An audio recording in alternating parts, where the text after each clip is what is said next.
Salut la famille Blaugrana, sur Barça Newsub, chaque seconde compte, chaque instant célèbre notre amour pour le Barça. Merci d'être là pour chaque moment de passion. Ce matin à Barcelone, le réveil s'annonce difficile. Hier soir, lors de la finale de la Supercoupe d'Espagne, le Real Madrid a dominé le FC Barcelone avec un score de 4-1. Les Merengues ont été nettement supérieurs, accentuant la pression sur un FC Barcelone déjà en proie à des difficultés avant ce match. Xavi, autrefois protégé en raison de son statut de légende du club, est désormais vivement critiqué. Nombreux sont ceux qui réclament sa démission, estimant qu'il a perdu le contrôle de l'équipe. Cependant, malgré les appels sur les réseaux sociaux, la direction du FC Barcelone affiche sa confiance en Xavi. Aucun licenciement n'est prévu à court terme, et il conserve le soutien du président Joan Laporta. Si des changements devaient avoir lieu, cela serait évalué en fin de saison lors d'une évaluation globale de la situation. La direction du club préfère éviter des changements drastiques en cours de saison et persiste à croire que Xavi est l'homme idéal pour le projet en cours. Deco, le directeur sportif du club, a confirmé après le match que Xavi conserve la confiance de la direction. Cette question sur un licenciement de Xavi n'a aucun sens. Il a toujours la confiance du président et de la direction sportive, cette défaite ne change rien.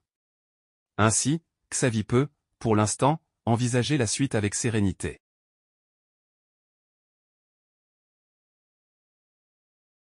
Après la défaite en finale de la Supercoupe d'Espagne contre le Real Madrid, 1-4, le FC Barcelone envisage de se réconforter en recrutant une jeune promesse de 17 ans lors du mercato hivernal. Selon les informations du journal catalan Mundo Deportivo, le Barça surveille de près la situation de Lucas Bergvall, milieu de terrain du club suédois de Djurgården, considéré comme le nouveau Frenkie de Jong. Mesurant 1,87 m, le jeune joueur se démarque par sa taille, sa qualité de passe et sa vision du jeu malgré son jeune âge.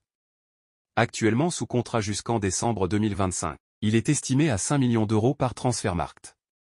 Avec un contrat se terminant dans un an, Joan Laporta pourrait envisager de l'acquérir pour environ 10 millions d'euros.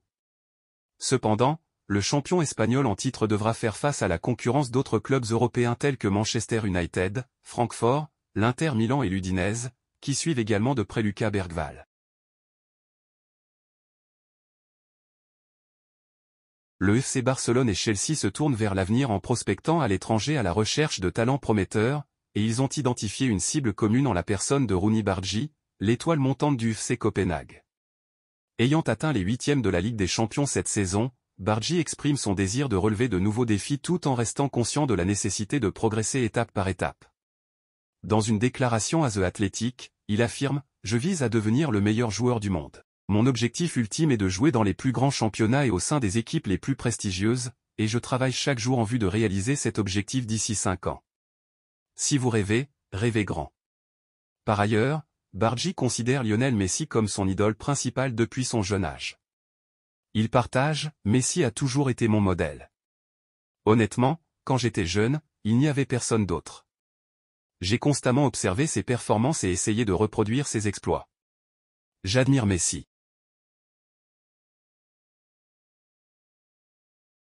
Le FC Barcelone et Chelsea se tournent vers l'avenir en prospectant à l'étranger à la recherche de talents prometteurs, et ils ont identifié une cible commune en la personne de Rooney Bargi, l'étoile montante du FC Copenhague. Ayant atteint les huitièmes de la Ligue des Champions cette saison, Bargi exprime son désir de relever de nouveaux défis tout en restant conscient de la nécessité de progresser étape par étape. Dans une déclaration à The Athletic, il affirme « Je vise à devenir le meilleur joueur du monde. Mon objectif ultime est de jouer dans les plus grands championnats et au sein des équipes les plus prestigieuses, et je travaille chaque jour en vue de réaliser cet objectif d'ici 5 ans.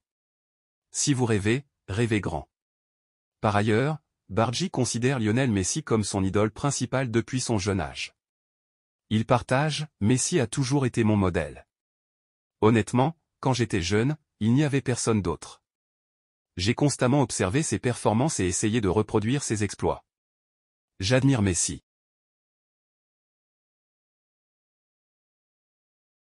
Janvier 2020, Ernesto Valverde quitte le FC Barcelone par la petite porte.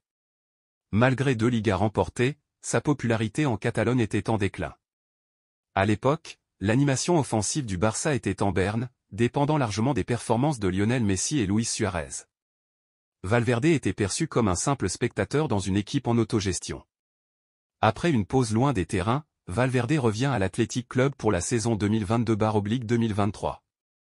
Malgré une première saison difficile et une 8e place en Liga, le club de Bilbao maintient sa confiance envers l'entraîneur. Cette confiance se révèle payante, l'Athletic se hissant à la 3e place, surpassant des clubs tels que le FC Barcelone et l'Atlético de Madrid, avec un match de plus. L'Athletic, sans grande star en raison d'une politique de recrutement limitée, brille grâce à des joueurs comme les frères Williams et Juan Sancet.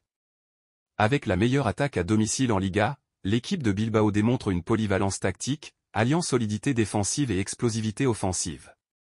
Valverde s'impose comme un tacticien remarquable, surpassant peut-être certains de ses successeurs au FC Barcelone. Merci d'avoir visionné Barça Newsub.